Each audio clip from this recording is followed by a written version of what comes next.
हे अधिवेशन वांझोट ठरलं।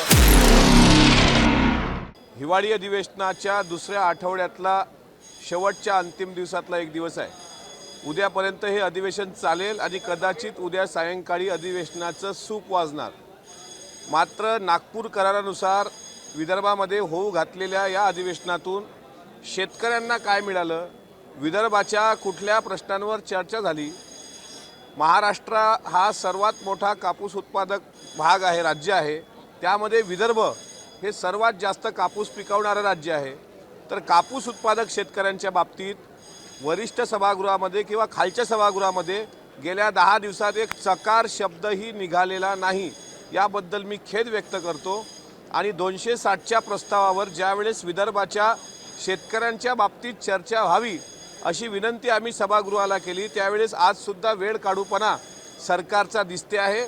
म्हणजे विशेषतः सोयाबीन उत्पादक शेतकरी, कापूस उत्पादक शेतकरी, धान उत्पादक शेतकरी, फळबाग उत्पादक शेतकरी या शेतकऱ्यांच्या प्रश्नावर चर्चा होऊ नये याकरता सत्ताधारी प्रयत्नशील आहेत। मात्र या माध्यमातून आमची विनंती आहे, विदर्भाचा बॅकलॉग फार मोठ्या प्रमाणात आहे। विदर्भाने आतापर्यंत अनेक मुख्यमंत्र्यांचा काळ पाहिला, त्यामध्ये कैलासवासी वसंतराव नाईक साहेब असतील, सुधाकरराव नाईक साहेब असतील, आणखी जे काही विदर्भातून ज्यांनी नेतृत्व केलं किंवा अलीकडच्या काळात देवेंद्रजी असतील। आम्हाला त्यांच्याकडून अपेक्षा आहे की हरित क्रांतीचे जनक म्हणून वसंतराव नाईक साहेबांनी विविध योजना राबवल्या होत्या। हा भाग सुजलाम सुफलाम व्हावा ही नाईक साहेबांची अपेक्षा होती। मात्र विदर्भात अधिवेशन होतं आणि अधिवेशनापुरते आमदार इथे येतात आणि नंतर आपापल्या घरी निघून जातात। जवळपास सर्व आमदारांना 31 सेलिब्रेट करायला घरी जाण्याची घाई झालेली दिसते। मात्र हे अधिवेशन 2 दिवसावर वाढवावं अशी विनंती आम्ही सरकारला या माध्यमातून करतो आहोत। कारण आतापर्यंत विदर्भाच्या शेतकऱ्यांच्या प्रश्नावर कुठलीही चर्चा दोन्ही सभागृहात झालेली नाही। त्यामुळे हिवाळी अधिवेशनाचा कालावधी 2 जानेवारीपर्यंत वाढवावा, अन्यथा हे अधिवेशन फक्त पिकनिक अधिवेशन म्हणून ठरेल।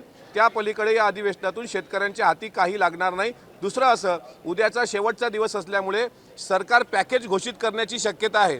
सिंचनाच्या बाबतीत पॅकेज घोषित करणार, धरणाच्या बाबतीत पॅकेज घोषित करणार, कापूस उत्पादक शेतकऱ्यांच्या बाबतीत पॅकेज घोषित करणार। मात्र घोषणा करणं आणि त्याची अंमलबजावणी होणं ह्या 2 वेगळ्या गोष्टी आहेत।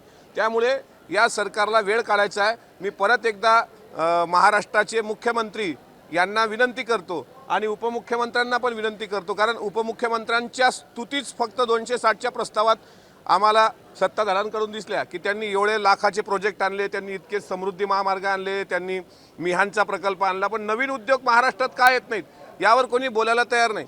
आमचं देवेंद्रजींची स्तुती तुम्ही करताय त्याबद्दल दुमत नाही। देवेंद्रजींचा फोटो कटआउट आज लहान केलं त्याबद्दलही आमचं दुमत नव्हतं, काल ते मोठं होतं त्याबद्दलही दुमत नव्हतं।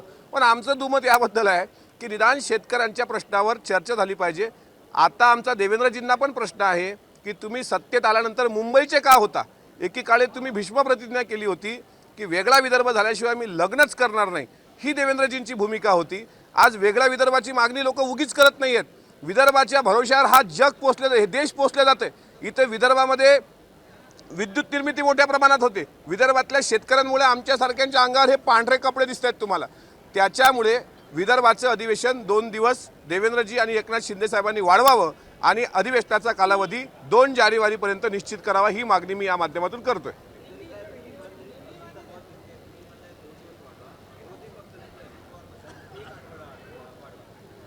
विदर्भाच्या प्रश्नावर चर्चा व्हायला निदान 2 दिवस चर्चेसाठी वाढवावे। आणि सन्माननीय अजितदादा विरोधी पक्षनेते यांनी जर मागणी केली असेल 1 आठवड्याची, तर मी म्हणतो मग एकनाथ खडसे साहेबांचं मी भाषण ऐकलं, 3-3 आठवडे 1-1 महिना हे अधिवेशन चालायचं। पण आम्ही नवीन आमदार झालो ते तर पाहतोय 4 दिवसाचं अधिवेशन, 8 दिवसाचं अधिवेशन, 15 दिवसाचं अधिवेशन। आता 3 आठवडे नाही, मी म्हणतो आणखी 1 महिना जरी अधिवेशन झालं तर चालेल। 31 इथेच आमदारांनी सेलिब्रेट करावं आणि इथेच शक्य झालं तर आपल्या परिवाराला बोलून घ्यावं, कारण विदर्भात काही पर्यटनाला वाव नाही असं नाही आहे ना। ताडोबा इथे जवळ आहे, चिखलदरा इथे जवळ आहे, इथे करा ना सेलिब्रेशन। पुण्या मुंबईच्या आमदारांनी तर इथं ठाण मांडून बसलं पाहिजे, तफावत नाही आहे। विदर्भाच्या प्रश्नावर 2 दिवस दोन्ही सभागृहामध्ये चर्चा व्हावी म्हणून 2 दिवसाचा चर्चेचा कालावधी वाढवा आणि अधिवेशनाचा कालावधी हा 7 दिवसाचा वाढवा, या मागणीशी मी पण सहमत आहे।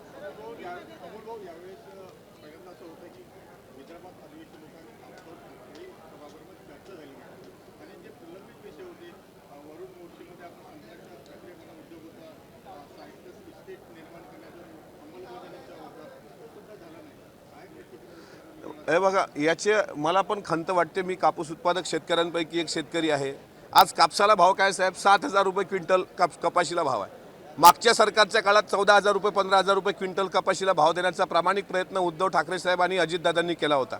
त्यानंतर नियमित कर्ज भरणाऱ्या शेतकऱ्यांना 50,000 रुपये उत्तेजनपर देण्याचा निर्णय आपल्या मागच्या सरकारने घेतला होता.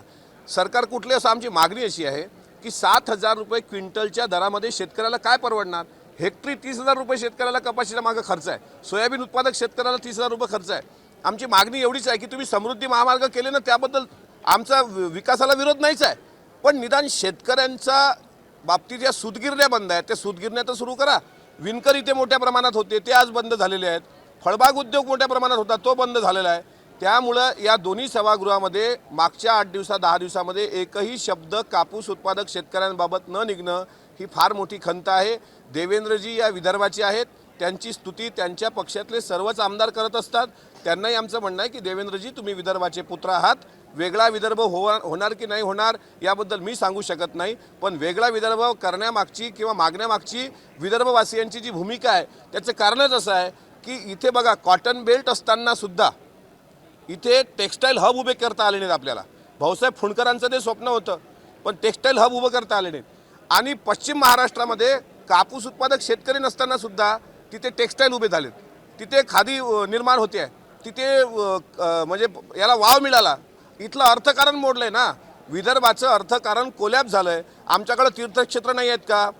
संत गजानन महाराजांचं शेगाव आहे, जिजाऊ साहेबांचं जन्मस्थळ आहे सिंदखेड राजा, त्याच्यानंतर नृसिंह स्वामींचं मंदिर आहे कारंजाला, ही तीर्थक्षेत्र आहे. मागच्या काळात संत गाडगेबाबांचं जन्मस्थळ शेंडगाव जे अमरावती जिल्ह्यामध्ये येतं, तिथे सुद्धा विकास आराखडा देवेंद्रजींनी घोषित केला होता. काय झालं त्या विकास आराखड्याचं? पुढे शेंडगावमध्ये बघा काय परिस्थिती आहे. मागच्या काळामध्ये पंजाबराव देशमुख कृषी विद्यापीठामध्ये येऊन तत्कालीन अर्थमंत्री सुधीरभाऊ मुनगंटीवार यांनी 180 कोटी रुपयाच्या पॅकेजची घोषणा केली होती. आज कृषी विद्यापीठाचा 10,000 एकरचा परिसर आहे, ते 180 कोटी दिले असते तर कापूस उत्पादक म्हणजे कापसावर वेगवेगळ्या प्रक्रिया झाल्या असत्या विद्यापीठाच्या माध्यमातून. तुम्ही राहुरीला पैसा देता, तुम्ही कोकण विद्यापीठाला देता, तुम्ही परभणी विद्यापीठाला देता, पण पंजाबराव देशमुख कृषी विद्यापीठ सुद्धा महत्त्वाचं विद्यापीठ आहे.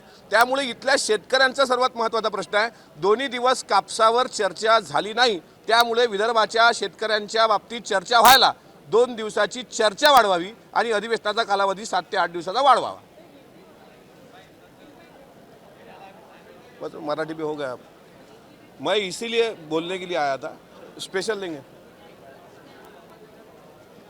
मी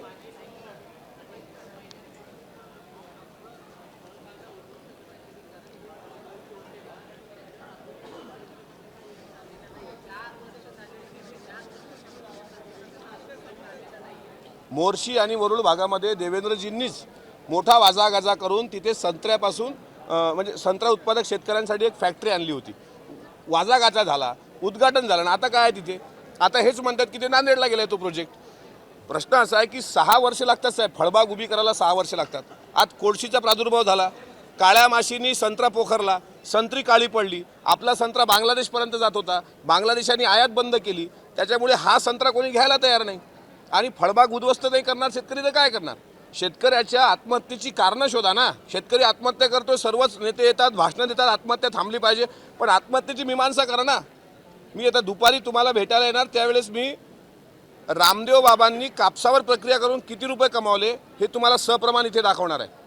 आणि त्यानंतर मी पुढचं बोलणार आहे की इथे संत्रा उत्पादक शेतकऱ्याचे असे हाल, कापूस उत्पादक शेतकऱ्याचे असे हाल, पण बुवा महाराज बाबांना केंद्र सरकार फंडिंग करून जर त्या प्रक्रियेवर मार्केटिंग करून लखपती करत असेल आणि आज शेतकरी जर इथे जीवाने जात असेल तर मग हे हिंदुत्ववादी सरकार, या सरकारला आमचा प्रश्न आहे की शेतकरी वर्गामध्ये 80% शेतकरी हे हिंदू बहुल आहेत, त्यामध्ये फार कमी इतर समाजाचे असतात. मुस्लिम समाजाच्या शेतकऱ्यांची संख्या नगण्य आहे, पण हिंदुत्वाचा शेतकरी हिंदूच आत्महत्या करतायत ना. मग हे आत्महत्या रोखण्याकरता कायमस्वरूपी उपाययोजना करा, या संत्र्याला योग्य भाव द्या, संत्र्यावर प्रक्रिया व्हावी असे उद्योग आणा. विदर्भामध्ये सर्व उद्योग तुम्ही तिकडे गुजरातला पळून नेताय, पण निदान इथल्या कॉटनला स्कोप मिळावा याकरता तरी साधारणपणे कापूस उत्पादक शेतकऱ्यांसाठी काहीतरी बोललं पाहिजे ना, केलं पाहिजे. आमची मागणी तर ही आहे की जिल्हा परिषदेच्या 3 पत्रे, ताळपत्रीच्या किंवा सौर कदिलाच्या योजना सरकारने बंद केल्या तरी चालतील, मात्र शेतीला कुंपण तरी द्या. मागेल त्याला शेततळे असा प्रकार होता ना आपल्याकडे, मागेल त्याला शेतीचं कुंपण आणि त्याला 60% सबसिडी कृषी मंत्र्यांनी जाहीर करावी. या अधिवेशनामध्ये 60 ते 80% सबसिडीवर जर 2 एकराला कुंपण टाका 1 लाख रुपये खर्च येत असेल तर ते कुंपणावर 80,000 रुपये सबसिडी मिळावी. 20,000 रुपये शेतकरी खर्च करेल, 80,000 सरकार खर्च करेल आणि निदान शेतकऱ्याची परंपरागत पिकं, जोड व्यवसाय जो शेतीला म्हणतोय आम्ही, इथे दूध संघ विदर्भात नाही. 11 जिल्ह्यामध्ये एकही दूध संघ नाही. 11 जिल्ह्यामध्ये एकही सूतगिरणी सध्या सुरू नाही. मोजक्या 1-2 सूतगिरणीचं उदाहरण देता येईल. नितीनजी गडकरींचा साखर कारखाना, पूर्ती साखर कारखाना सोडला तर एकही साखर कारखाना इथे नाही. म्हणजे इथले उद्योग कला गेली, इथला रोजगार गेला. म्हणून विदर्भाच्या अर्थव्यवस्थेचा कणा मोडला. आणि जे महात्मा फुलेंनी म्हटलं होतं, विद्येविना मती गेली, मतीविना गती गेली, गतीविना नीती गेली, नीतीविना वित्त गेले आणि वित्ताविना शूद्र खचले. हे सगळे अनर्थ एका अविद्येने केले. आणि त्या अविद्येचं कारण यामध्ये आहे की आमचं अर्थकारण कोलॅप्स झालं. म्हणून मायबाप सरकारला विनंती आहे, अधिवेशन 2 दिवसाचा फक्त चर्चेसाठी वाढवा. 8 दिवसाचा आठवडा पूर्ण होऊ द्या आणि नंतरच या अधिवेशनाचं सूप वाजवा. नाहीतर उद्या थातून मातून अधिवेशन जर गुंडाळाल तर महाराष्ट्राच्या, विदर्भाच्या जनतेला शेवटी यातून काही मिळालं नाही, हे अधिवेशन वांझोटं ठरलं, अशी त्यामागची चर्चा होणार आहे.